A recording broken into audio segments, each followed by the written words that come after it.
All right, everyone, welcome back for another deep dive. Today we're going to be talking about something that's pretty close to all of our hearts. Well, our stomachs, really. Online restaurant reviews, right? You got it. I think most of us probably use them, at least sometimes. Oh, yeah, definitely. Actually, we got a bunch of articles sent in from listeners about this very topic, so I'm really excited to dig into this with you. Me too. There's a lot here about how restaurants can, really use these platforms well. But I'm actually more interested in what this means for us as diners. Like, how does all this stuff work and how does that affect what we see and what we choose? Yeah, that's a great point. So we're not just like looking at it from the restaurant side, right? We're kind of pulling back the curtain. Exactly. Like, imagine, you're a restaurant owner. You've worked so hard to make this amazing place. You got the menu perfect. The ambiance is just right. Great staff. And then, boom, a terrible review online. Exactly. Suddenly your reputation takes a hit. Ouch. Yeah, I can see that. But it's not just about the bad reviews either, right? Like, how do we know those amazing 5-star reviews are really, truly genuine? Like, could there be some marketing tricks going on? Oh, for sure. And that's important because think about it. Most people, I think it's like 93% actually read reviews before even thinking about trying a restaurant.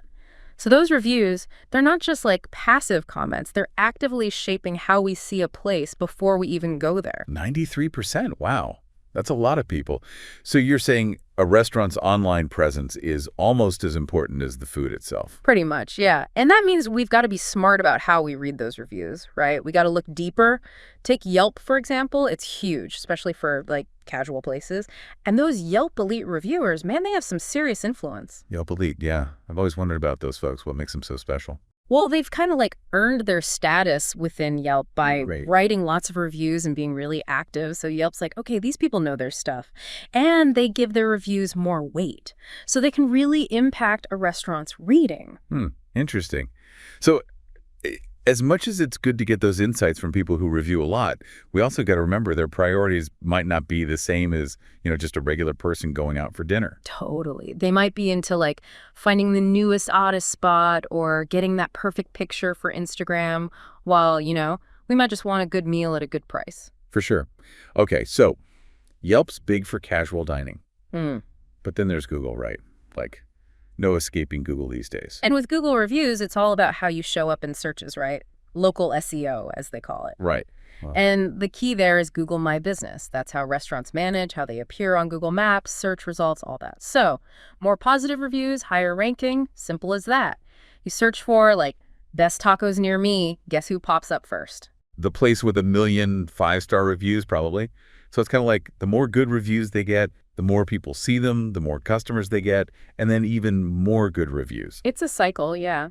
But here's something interesting about it. Exactly. If a restaurant's trying to get tourists or is in a place that gets lots of visitors, TripAdvisor can be huge for them. It's got that global reach, and that ranking system can really boost their visibility, especially for people who are looking for recommendations from other travelers. So for those of us who love to travel and try new foods, TripAdvisor is a great tool. Maybe not so much for, like, the everyday places we go to in our own town, though. Yeah. Different tools for different jobs, right? Exactly. And speaking of tools, we can't forget the social media giant in the room, Facebook. Everyone's on Facebook, right? And those reviews they have there, they're kind of different. Yeah, like it feels less about those star ratings and more about the general vibe, right? Like getting a recommendation from a friend, even if you don't actually know those people on Facebook. Right. It's more about building a sense of community around a place, leveraging those connections people have. Those Facebook recommendations can get people talking, generate local buzz, but they don't really do much for SEO like Yelp or Google. So good for getting a feel for a place, but maybe not the deciding factor when you're choosing where to eat. And then you've got OpenTable, which is more for like fancy dinners and making reservations. Exactly. But they have reviews too, right? Yeah. And they seem a bit different from like Yelp or TripAdvisor. Right. It's more like you're getting the opinion of someone who really cares about the whole dining experience. They're looking at the service, the ambiance, the overall value, not just the food. Interesting. So OpenTable reviews might be perfect for those special occasions or when you're trying to impress someone. Exactly. They give you a glimpse into a specific kind of dining experience. But now let's shift gears a bit. We've been talking a lot about how restaurants use these platforms, but how about US? How do WE as diners actually use all this info to our advantage? Yeah. Like we've learned all these secrets about how the system works, Mm-hmm. but how do we apply it to real life? What are the key things we should remember when we're, scrolling through those reviews, trying to find our next great meal? That's the million-dollar question, and that's exactly what we'll tackle after a quick break. Stay tuned, folks. All right, we're back and ready to figure out how we can use all this knowledge about online reviews to make better choices, actually get some good food. Exactly. And I think the first thing is we got to think about what WE want, right? Like, are we in the mood for something quick and casual, or are we thinking fancy dinner?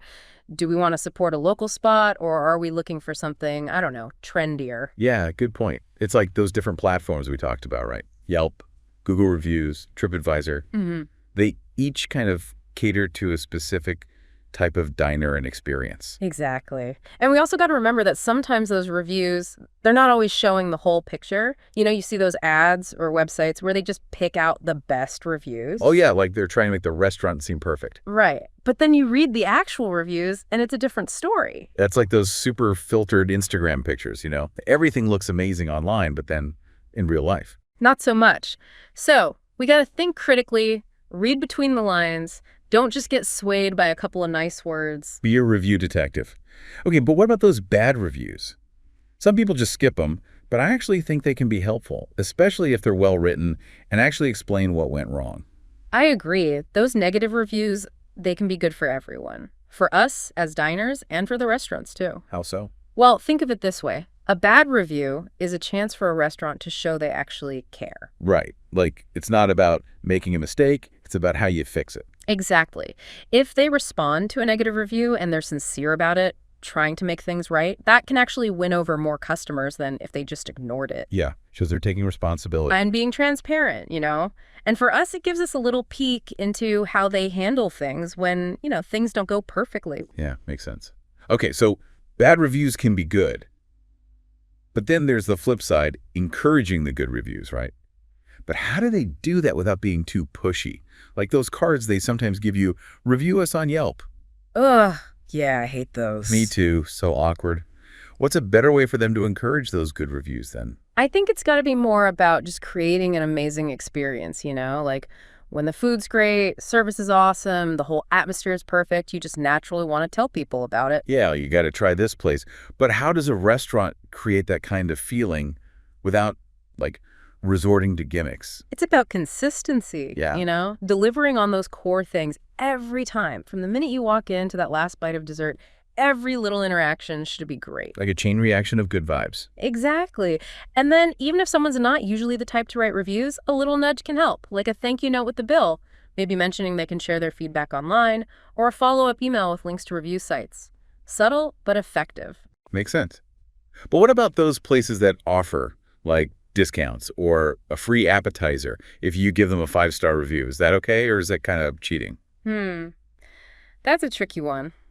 On one hand, it seems like a harmless way to get more good reviews, but it can backfire, Oh, yeah. How so? Well, first, it makes people question those good reviews. Like, are they real, or did people just say nice things to get free stuff? Yeah, it's like those influencer things where you never know if they actually like the product or they're just getting paid to say they do. Exactly. And second, in the long run, it can actually hurt the restaurant's rep. Because if all those good reviews are basically bought, then it's not a true picture of what the place is really like. Right, like a house of cards. Looks good, but it'll fall apart eventually. Okay, so that's not cool. But then, as diners, how do WE spot those fake reviews?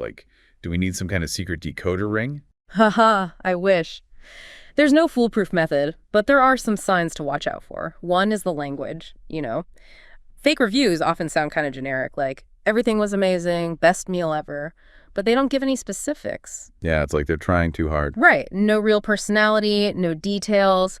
Look for reviews that actually tell a story, mention specific dishes, describe the atmosphere, stuff like that. Those little details make it feel real. But even if a review is well written, it could still be fake, right? Unfortunately, yeah.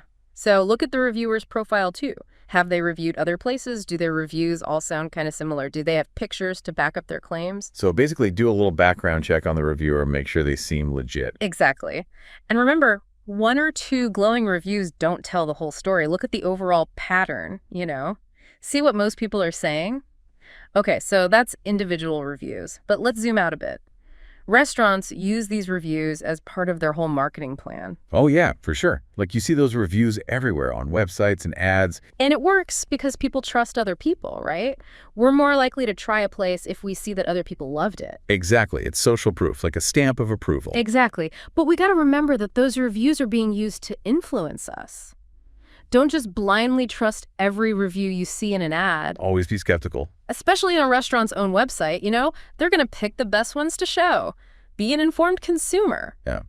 Okay, but let's talk about other types of feedback too. Not just those formal reviews. Yeah. What about like recommendations on Facebook or people tagging a restaurant on Instagram? Oh, yeah, that's a whole other world of feedback, right? Social media is huge for restaurants. Totally. It's like word of mouth, but online. And it's not just about those star ratings. It's more about the vibe, the experience. Exactly. Like a picture of a beautiful dish on Instagram tagged with a restaurant. That can be just as effective as a 5-star review on Yelp. Maybe even more so because it's more visual. Right. And it feels more natural, less like a sales pitch. So as these platforms change and the lines get blurry between reviews and social media, what does that mean for us? That's a good question. Like, how do we keep up with all this? Well, I think the main thing is to be aware of the different platforms, how they work, and develop those critical thinking skills, Yeah. to figure out what's real and what's just marketing. Be a smart diner. Exactly. We've learned how to spot fake reviews, see through the marketing stuff, and use this info to make good choices, right? No pros now. But even beyond all those tips and tricks, I think what's really important is to not just accept everything we see online. Right. Be skeptical. These platforms are always changing. There's always going to be new stuff, new ways to try and influence what we choose. So it's like a continuous learning process. We got to stay informed, stay curious, and always, always trust our gut feeling. Love it. And hey, at the end of the day, it's all about finding awesome food and enjoying a great meal, right? All right, so we've talked about the present, but what about the future? What's coming next in the world of online restaurant reviews? I'm kind of excited to see what's cooking, so to speak.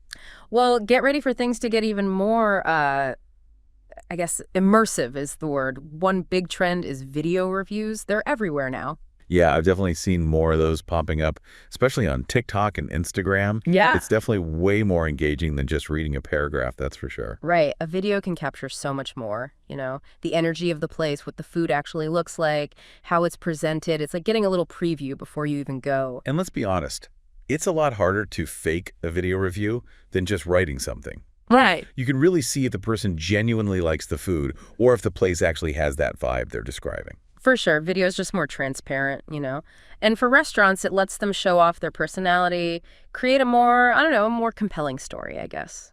Yeah, like they can show things that are hard to describe in words, like the ambiance, the service, even the sounds of the kitchen. Exactly. It hits all your senses. And speaking of experiencing things more fully, another trend is these interactive platforms popping up. Oh, interactive platforms. What's that all about? Thing like virtual tours, live streams, even augmented reality stuff.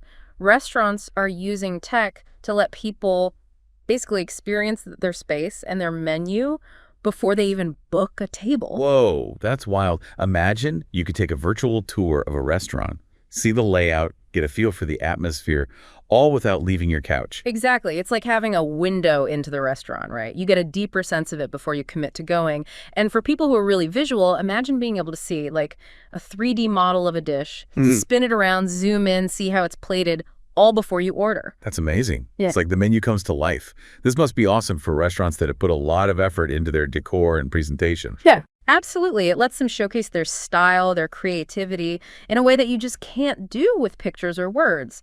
And for diners, it gives them more confidence and gets them more excited about choosing a place. It's like the future's here. But, with all this tech stuff, do you think it'll ever replace, like, actually going out to eat? The human connection, That's a good point. I think the key is balance, right?